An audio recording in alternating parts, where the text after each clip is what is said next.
Here we are, a beautiful day in April. I think it's Friday. One of the problems that we're having is that the days seem to run together. I know for those of you who may be having to teach the kids at home and the kids getting stir crazy, it's like, please, is it Friday yet? Even when it's only Wednesday. So we're having a problem with time. It's our times. What we do with time now is so different than our normal routines with regards to how we manage our time. God doesn't have a problem with time. Our passage in Isaiah 57:15 says that He inhabits eternity. That is, God is not bound by time. God is atemporal. He's eternal. And it's a very difficult concept for us to wrap our hands around, because we are such time-oriented creatures, and we live in a dimension that's time-bound. I understand from others that there are multiple dimensions, not just 3 or 4. I mean, for me, fifth dimension was a music group growing up in the 60s. But God lives in the dimension of eternity. And when you think about that, it is the implications of that for how God relates to us in time. It's one of the great mysteries.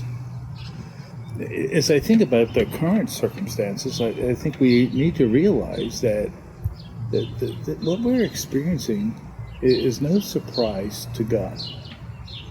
This has not caught Him off guard.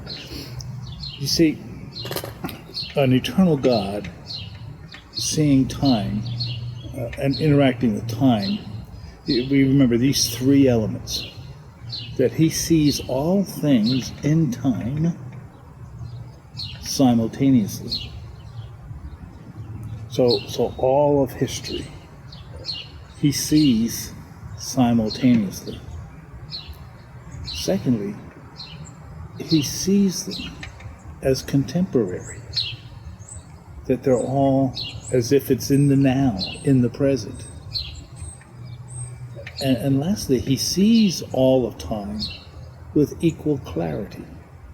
And so as God looks at the panorama of time and temporal history, God sees all from a perspective of eternity.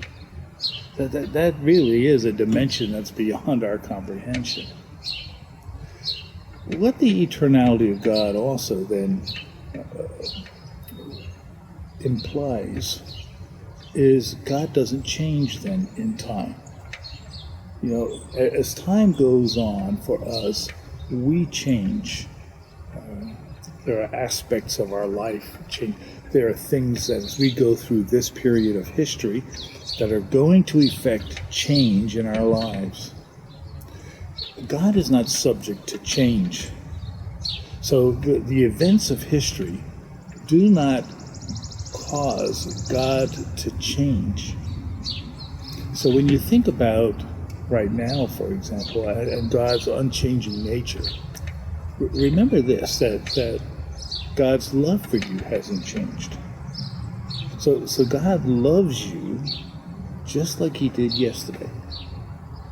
God loves you today like He did a year ago. God loves you today like He did a year ago.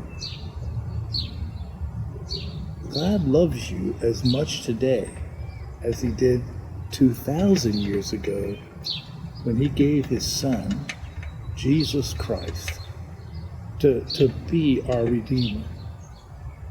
God freely gave His own Son up for us all, that we might be reconciled to this tremendous God, this mysterium tremendum that we talked about last time. And so if you think of it, this is no surprise to God. God hasn't been caught unaware.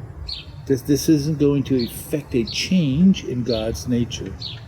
And also, it means how God is loving us isn't changing. And so our circumstances may change in history and in time, but we have a God who is unchanging, who is ever faithful in his loving kindness to us. I hope you have a great day. I look forward to Sunday. It is so different in what we're doing and having to live stream. I hope you'll join us as we celebrate Palm Sunday and the beginning of Passion Week.